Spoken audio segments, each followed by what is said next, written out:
Okay, Patrick's going to show us how to winterize the 300-gallon tank setup on the truck. All right.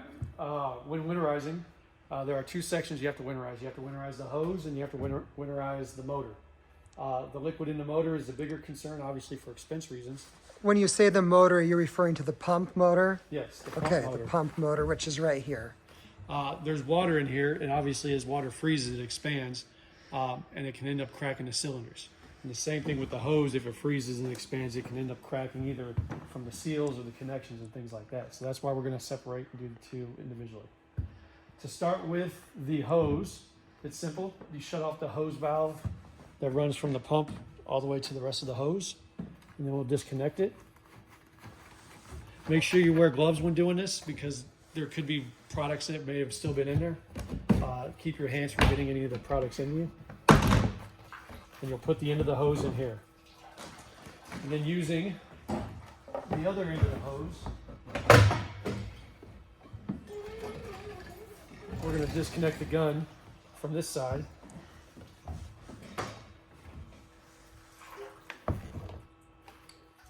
Go to this side. We're going to connect, we made an adapter here that we're going to connect that connects the hose here to the air compressor hose on this side. So that you put this in here and just lock it into place. There we go. Make sure it's locked because once the air compressor hose starts pushing air through, if that isn't locked, it will actually shoot out. So make sure you hear it click. And then we'll just connect the air compressor hose, have it filled up with some air. You just connect it in here. And it's going to start pushing out product out of the hose on this end. It's kind of like blowing out a sprinkler line. You're just getting all the air out of the line, or all the fluid out of the line, and then back into the tank. Put the lid down because once it reaches the rest of the product, it's going to shoot out and it's going to spray into your face if you leave the lid open.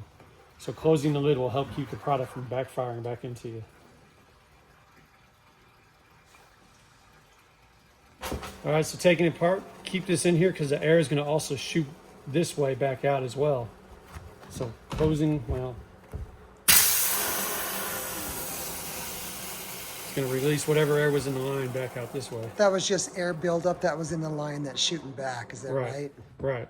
So make sure that it's pointing into the tank and you're not like disconnecting right here because then it'll just shoot and spray all over the wall and all over the back of the truck, things like that. So really important to wear gloves and safety glasses, right? Yes.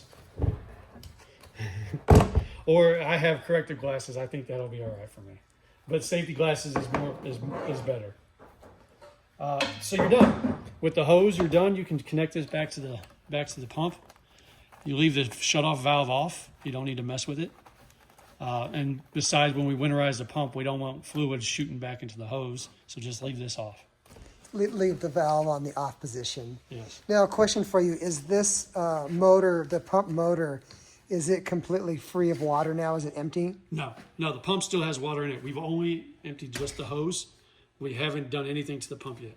So the pump is the second part. That's why there's two stages, the hose stage and the pump stage. Great. So all we did in that step was blow the fluid, water, chemical out of the hose back into the tank. Yes. Okay. And then why'd you have to take apart this to do the hose on this side? Because otherwise... there's no way to release the air or the fluid back into the tank the other way. I mean, it can go up and down into here maybe, but with these valves... Because it's going to force it back through this system instead of straight out there. Right. Gotcha. Taking it out of here will allow the hose to be separate and just clean out one section. Okay. All right. So we've done that. Now we're going to do the pump. To drain out the pump, you're not going to get all the water out of it like you did with the hose. It doesn't work with an air compressor like that. The goal, though, is just to...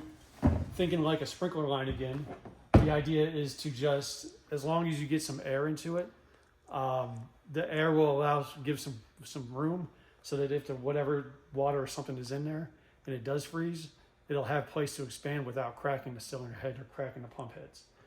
You're not going to get it all out, but you at least need to make enough so that there's room for expansion. So to do it, just turn this valve, this regulator valve, or regulator valve, shut it off or put it in the down position. This will allow the water, instead of trying to go into the hose, it'll recycle itself back into the pump. And then the second thing we do, I'm gonna hop off this truck. There is a filter, and the filter is just filter out contaminants and stuff. But this is where you're gonna get your air from. So here you're gonna open this up. It's gonna drip out some water, some product. We'll clean it up with a rag here in a second. But this allows the air to come in. So we're gonna turn the pump on, and it's gonna suck, instead of sucking product in because of the seal, it's gonna start sucking air in through here and then go into here. You'll let the pump run with the engine running for about, I don't know, 1 minute or so. Should be enough time to let a lot of the fluid to push itself out, or the pump to push a lot of the fluid out, and then start sucking in air and give it enough space so that the cavities can be safe. So starting the pump, turn on the on switch, flip on the choke. You can turn the throttle to low. It doesn't really need to be high or nothing.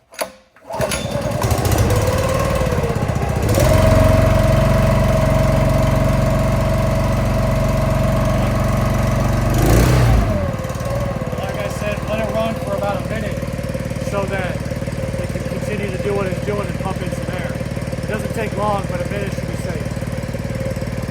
Now, tell me what it's doing right now. It's pumping the water, sucking air in over here, and pumping the water and chemical back into the tank. Right. Because this is down, the water's getting pumped back into the tank.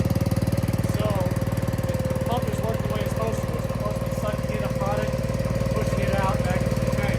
Right now it's sucking in air and it's pushing out whatever product is still in here. But since it's sucking in air, the air is going to stay in the cavity and be enough to protect the tank or your pump from freezing and expanding with any water during a freeze or whatever. All right, so we ran it. We're done. Now all we can do is since we got the filter off, we can take a look and clean it if we need to. And this one needs some cleaning. There's a little bit of debris on the inside. But after you clean it, you just put it right back in there, tighten it right back up, and you're done. Yeah, that's it. Now, just so I can repeat what you did, we went ahead and the first section was to hook up the air compressor and blow out the hose, which we did. And then the second step was to actually get most of the water and chemical out of the pump. And so by turning this valve off right here, it shuts this off. And by opening that filter there and pulling that off, that sucks in air and allows this to recycle itself and take the water out of the pump and push it back into the tank. Right. Did I say that correctly? You said that correctly. It pushes whatever water was in there out while bringing in air, so that it allows the air to fill up these cavities and not freeze, and not allow any freezing temperatures to cause the water to expand to a point of cracking. So Okay. yeah, you said it perfectly. And so you said run the motor and the pump for about a minute, Right. and just that would be safe to get most of it out of there. It won't get all of it out, but it will get most of it out of there to be safe. Right. Okay, and now we can drive down the street in sub-freezing temperatures, and we should not have to worry about our pump freezing or our hose freezing. Right. Yeah, all your equipment will be safe. Your pump and your tank and everything will be safe for any type of driving in the freezing temperatures without any difficulty. Now, there's chemical and product or water in the tank. Are you worried about that freezing as you're driving down the road? It can. It has happened. It does have the potential, but no. For the amount of product that's in, or the water and stuff that's in here, in this case, there's about 125 gallons.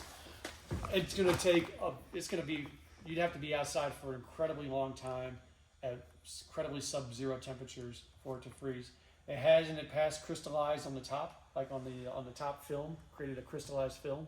However, the whole tank itself to freeze like that, I've not seen it. So I wouldn't be concerned on that to the point of being an issue. And since the top line or the top film is crystallized, you're not going to run the pump anyways. So it's not going to suck any of that into the pump and then do anything like that as well. So you'll be all right. Well, sounds good. And it sounds like, Patrick, that with this moving around and you're braking and the truck moving, that water's constantly moving while you're driving, so it's hard for it to freeze anyways. It is.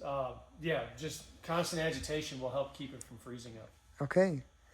Well, sounds good. Thank you for teaching us how to winterize a truck tank spray rig for lawn care. All right.